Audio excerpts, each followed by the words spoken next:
Rencontre, une émission de Jean Corcos consacrée à la connaissance du monde musulman.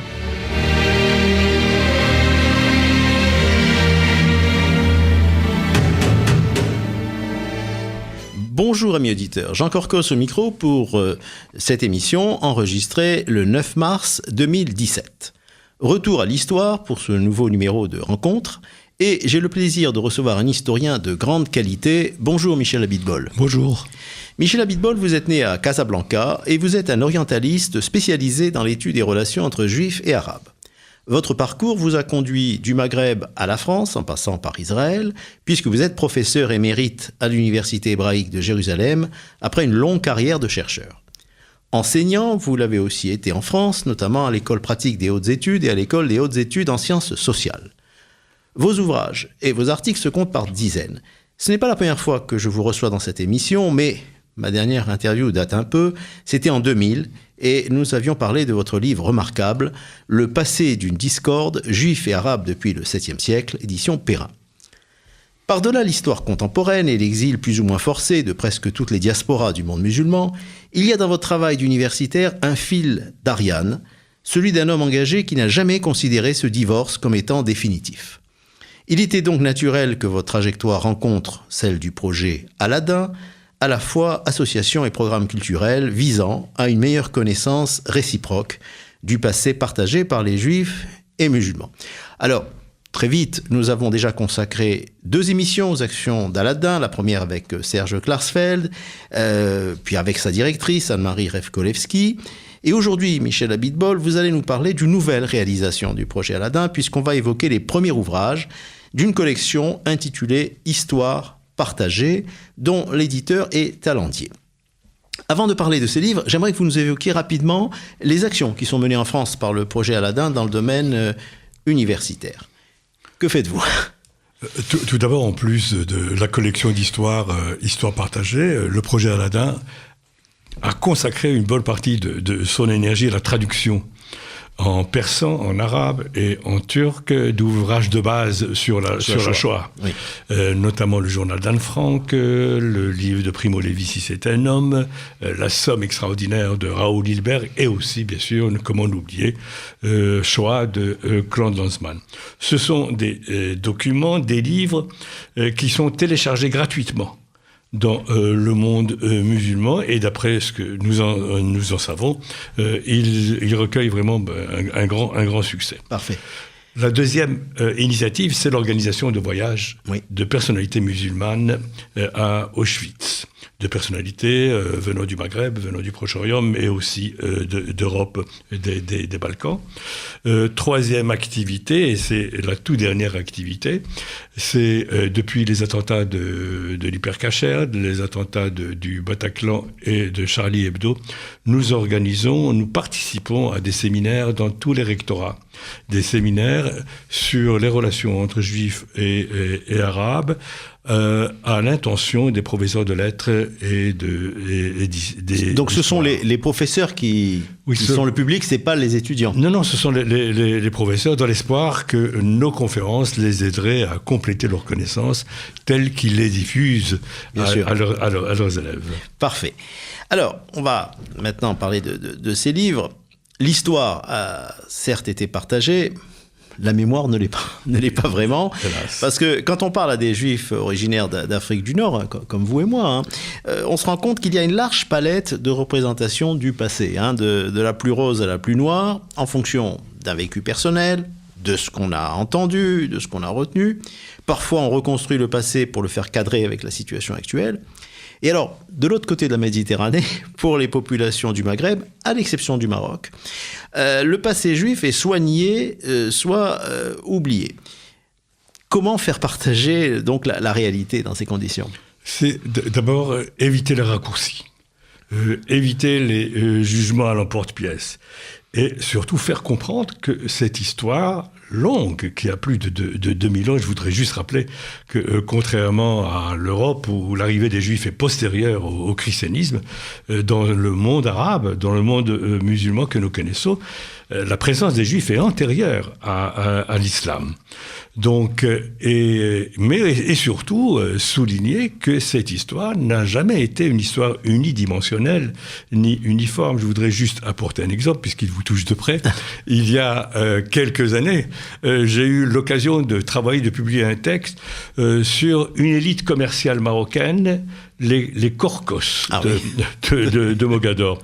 Et j'ai eu la chance de constater que c'était une bourgeoisie juive qui avait des relations très étroites avec le palais, avec des bourgeois musulmans de la même condition sociale. Et cela peut-être vous étonnerait, mais au moment même où cette bourgeoisie juive évoluait, il y avait, non loin de Mogador, de véritables pogroms à Demnat ou ailleurs. Donc, et l'histoire des Juifs du Maroc est à prendre dans son ensemble, et non pas à travers un seul aspect ou un seul prisme. Parfait. Alors, Michel Abitbol, j'aimerais que vous présentiez d'une manière globale donc les 4 premiers livres qui ont été publiés donc, sous l'égide du projet Aladdin et sous votre direction.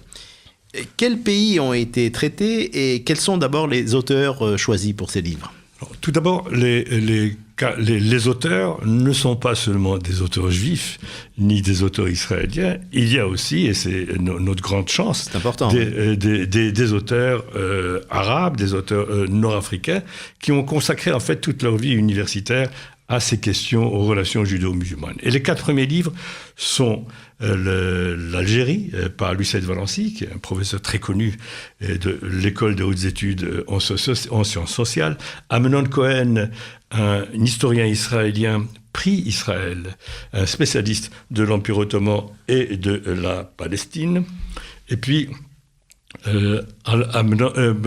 Mohamed Kenbib, spécialiste de l'histoire du Maroc sur le Maroc, et Abdelkrim Allaghi sur la Tunisie. Ce sont les 4 premiers volumes. Alors, qu'est-ce qui a un peu garanti, je dirais, l'objectivité éditoriale, aussi bien côté juif que côté arabe ? Tout d'abord, j'étais le directeur de cette collection, donc j'ai bien sûr vérifié tous les détails. Ensuite, nous avons un comité éditorial qui a revu ces textes. Et puis, nous étions sûrs de la professionnalité des auteurs, puisque ce sont des gens qui ont travaillé, des historiens, des universitaires. Et puis toujours du côté éditorial, vous avez remarqué, je signais la préface, mais j'avais un co-signataire qui était le professeur Abdou Filali du Maroc. Donc on avait pris toutes les précautions pour que ces textes soient présentés comme des textes objectifs, plus ou moins objectifs, dans la mesure où l'on peut parler d'objectivité en histoire. Merci. Alors, il nous reste à peu près 3 minutes avant la pause publicitaire. Donc, professeur Abitbol, comme je vous l'ai déjà dit, je n'ai malheureusement pas eu le temps de lire ces ouvrages. J'espère y consacrer des émissions spécifiques. J'ai déjà contacté donc, le professeur Abdelkrim Allaghi pour son livre sur la Tunisie. Donc, Juifs et musulmans en Tunisie, des origines à nos jours. J'espère faire une émission au moins avec lui. Mais je prends un petit peu ce livre comme référence par rapport au reste, parce que j'ai assisté à une conférence qu'il présentait, et d'après lui, il y a toujours eu une alternance de périodes heureuses et de périodes sombres, avec bien sûr à la fin un divorce. Est-ce que ce résumé, alors pas ce que vous disiez pour le Maroc, c'est-à-dire en même temps, il se passe un pogrom et puis des gens qui sont très heureux, est-ce que cette alternance de phases historiques, on la retrouve aussi en Algérie et au Maroc ? Moi, je ne parlerai pas de phase, mais je parlerai plutôt de situation. Parce que la situation des Juifs en milieu rural n'est pas la même que celle des Juifs en milieu citadin. La situation des Juifs à Tunis, pour prendre l'exemple, n'est pas reproduisible à Djerba, et ainsi de suite. Mais il y a, grosso modo, il y a eu 3 grandes phases. C'est la phase précoloniale, la phase ottomane, disons, et ensuite c'est la phase coloniale, proprement dite, et puis la phase nationale. Mais entre la phase coloniale, entre la phase ottomane et la phase coloniale, il y a eu une phase très intéressante dans l'histoire des relations entre Juifs et Tunisie, c'est l'entrée de la Tunisie dans la modernisation et dans l'émancipation. Et en Tunisie, le sujet juif a été vraiment discuté par les intellectuels musulmans, les intellectuels musulmans tunisiens de la modernité. Donc c'est un sujet très particulier, mais on ne peut pas, disons, parler de relations judéo-musulmanes en termes, disons, comme si c'était un damier avec des touches noires et des touches Il y avait blanches. du gris clair. Il y avait beaucoup de gris aussi, du gris beaucoup foncé. de rose aussi, de temps à autre. Très bien. Alors, je rappelle que le sujet de cette émission, c'est une mémoire des relations judéo-musulmanes. Et nous recevons le professeur Michel Abitbol, qui est historien et qui travaille donc pour le projet Aladdin, qui est cette association, ce programme culturel pour une meilleure connaissance réciproque du passé partagé par les juifs et les musulmans. Et il nous parle d'une nouvelle collection de livres, enfin qui sont déjà parus l'année dernière, mais il y en a d'autres qui vont suivre. Donc cette collection est intitulée « Histoire partagée ». Elle est aux éditions Talendier. Je vous invite bien sûr à aller sur le site de l'éditeur pour avoir la présentation de ces livres. Alors, premier livre dont on va parler, donc à propos du Maroc, qui est un cas vraiment unique dans le monde arabe. L'apport hébraïque est reconnu, en effet, dans le préambule de la nouvelle constitution du royaume, qui date de 2011. Il y a aussi quelque chose d'unique dans l'effort actuel pour restaurer des synagogues, des cimetières, la présence d'un musée du judaïsme marocain à Casablanca. Et l'auteur du livre « Juifs et musulmans au Maroc », donc de votre collection, Mohamed Kenbib, est aussi un cas unique. Il travaille sur le sujet depuis 30 ans. Est-ce que, question un peu brutale, on n'a pas tendance à enjoliver le passé? Le royaume chérifien pour des raisons politiques, et puis beaucoup de juifs marocains aussi. En tout cas, pas dans ce livre. Nous ne sommes pas en train d'enjoliver, mais nous sommes en train de montrer une situation assez complexe. Parce que c'est vrai, comme nous l'avons dit tout à l'heure, l'histoire des Juifs au Maroc n'a pas toujours été un lit de roses, n'est-ce pas? Il y a eu des crises, il y a eu des problèmes. Mais ce qui la caractérise, c'est d'abord le fort attachement des Juifs au pays. Oui, et cet attachement, nous le voyons encore depuis ces dernières 50 années, si vous voulez, avec des visites de dizaines de milliers de Juifs d'origine marocaine et leurs descendants au Maroc. Et ils viennent visiter ce pays et son histoire juive qui est d'une grande richesse. Donc c'est la première donnée. La deuxième donnée, c'est que il y a eu vraiment le départ des Juifs. Et ce départ des Juifs n'a pas été occasionné par une Shoah ou des pogroms, etc. C'était presque un départ naturel, ou à cause des changements, à cause des bouleversements qui ont d'abord marqué l'époque coloniale et qui ont été accélérés par les lendemains de la Seconde Guerre mondiale. C'est d'abord la fragilisation des relations entre juifs et musulmans sous le colonialisme. C'est la politisation des relations entre juifs et musulmans. Disons, traditionnellement, les relations entre juifs et musulmans sont des relations, disons, de type religieux, mais avec l'apparition du nationalisme arabe, avec l'apparition aussi du sionisme, la dimension politique s'est introduite dans ces relations et elle va les empoisonner. La troisième cause, c'est un fait qu'avec l'influence de l'alliance israélite, avec l'influence de la francisation, les jeunes générations juives se sentaient, disons, en exil dans leur pays natal. Et puis, bien sûr, il y a eu le choc de la Seconde Guerre mondiale, celui des deux indépendances. Et dans l'imaginaire des Juifs du Maroc et même des musulmans, il y a eu une sorte d'entrechoc entre la guerre d'indépendance d'Israël, la guerre de 48, et la guerre d'indépendance du Maroc. Et d'ailleurs, parmi les slogans qui florissaient sur les murs des grandes villes, il y avait « Abat les Juifs »,« Abat la France »,« Abat les sionistes ». D'accord. Donc, et puis arrive bien sûr la décolonisation et puis des mesures assez brutales des autorités nationalistes marocaines, comme par exemple l'obligation faite aux Juifs d'apprendre l'arabe dans les écoles, ou bien d'apprendre l'arabe, et de couper leurs relations avec Israël, etc. Et ça a entraîné le flot des départs. Vous avez tout dit en quelques phrases, je ne peux pas ajouter grand-chose. Et en tout cas, ça donne vraiment envie de lire ce livre s'il rend compte donc, de cette histoire proche. Alors, Michel Abitbol, on sait que le cas d'Algérie est radicalement différent, parce que là, il y a eu un divorce total. On connaît les raisons. J'ai eu l'honneur de recevoir à plusieurs reprises l'historien Benjamin Stora, qui en a parlé. Assimilation complète des Juifs à la France après le décret Crémieux, et puis élimination totale des populations non musulmanes après l'indépendance, idéologie du régime depuis 1962. Lucette Valenzy a écrit donc en 250 pages l'histoire de cette communauté disparue. La question que je voudrais vous poser, c'est dans la mesure où le sujet juif est tabou en Algérie, quel a été l'accueil, à votre connaissance, des universitaires algériens face à ce livre ? À ma connaissance, c'était le grand silence. Mais de toute manière, Lucette Valency, qui est invitée à votre antenne la semaine prochaine, vous en dira davantage que moi. Mais c'est vrai que le sujet juif pose un problème en Algérie.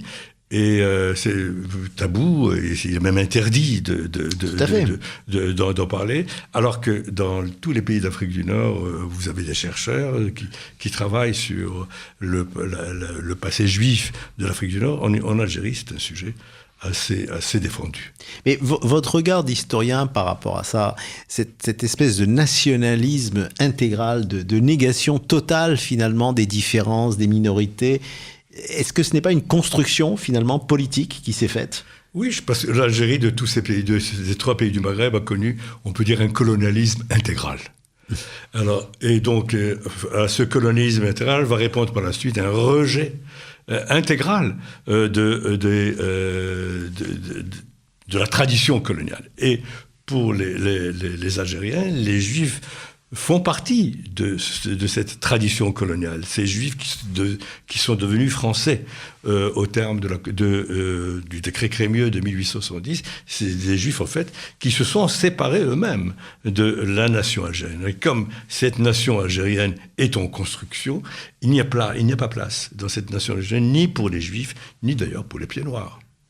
Est-ce que vous avez eu dans votre carrière, votre longue carrière, donc d'historien, de chercheur, des contacts avec des universitaires algériens ? Oui. Nous avons eu des contacts. Je sais qu'il y a dans certaines conférences, de jeunes conférenciers et conférencières d'origine algérienne ont participé.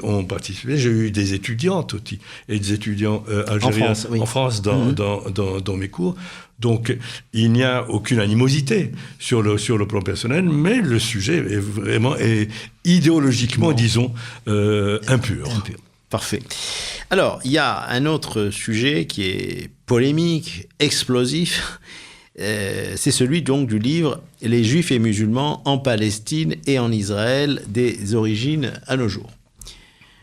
Il a été écrit par un professeur de l'université hébraïque de Jérusalem, donc le professeur Amnon Cohen. Alors, première question, quelles ont été les archives qu'il a exploitées pour apporter un regard neuf sur cette histoire ? Tout d'abord, et c'est étonnant, ce sont des archives surtout musulmanes. C'est les archives non seulement musulmanes, mais les archives religieuses islamiques. C'est les archives du tribunal islamique de Jérusalem. Et c'est à travers ces archives que Amnon Cohen a reconstitué la vie quotidienne des Juifs en Palestine, sous l'Empire ottoman d'abord, et puis par la suite, à l'époque du mandat et au-delà. Ce qu'on voit à travers ce livre, qui d'ailleurs a reçu le plus grand succès, c'est que dans l'œil du cyclone qu'est la Palestine, il y avait des relations très paisibles entre juifs et musulmans, et ces relations le sont restées jusqu'à la fin des années 30. Et parce qu'il y a toujours eu une population juive arabe, si je peux dire, qui habitait en milieu musulman et qui s'est toujours reconnu dans la tradition locale. Alors, le temps file, malheureusement, donc on me fait signe qu'il ne nous reste plus que 2 minutes. Et juste un point, parce que moi j'ai lu dans la présentation du livre une conclusion optimiste. Il dit qu'en prenant la voie du compromis au lieu de la confrontation, la coexistence peut être établie. Vous-même qui êtes israélien, vous y croyez à cette coexistence possible entre les deux peuples ? Oui, j'y crois et je sais qu'elle existe, cette coexistence, au niveau local, au niveau quotidien. Et en fait, c'est le grand problème des relations entre juifs et musulmans. D'un côté, vous avez la dimension théologique, la dimension idéologique, nationaliste ou aujourd'hui islamo-radicale, qui est une dimension absolument d'exclusion. Et puis à côté, vous avez les relations quotidiennes. Et ces relations quotidiennes se font de façon apaisée et normale. À Jérusalem, j'ai eu une expérience au ministère de l'Éducation d'Israël. J'étais le directeur pédagogique et j'ai eu affaire à des collègues, à des instituteurs, à des inspecteurs musulmans. J'ai visité des écoles arabes de Jérusalem et j'ai pu constater qu'il y avait vraiment beaucoup de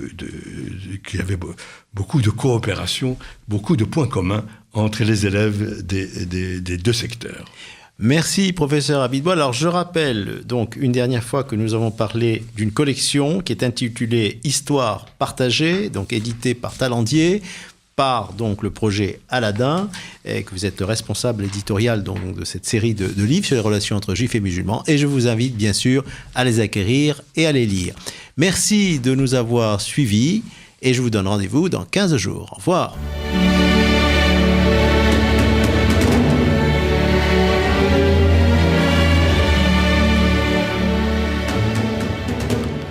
Rencontre. Une émission de Jean Corcos consacrée à la connaissance du monde musulman.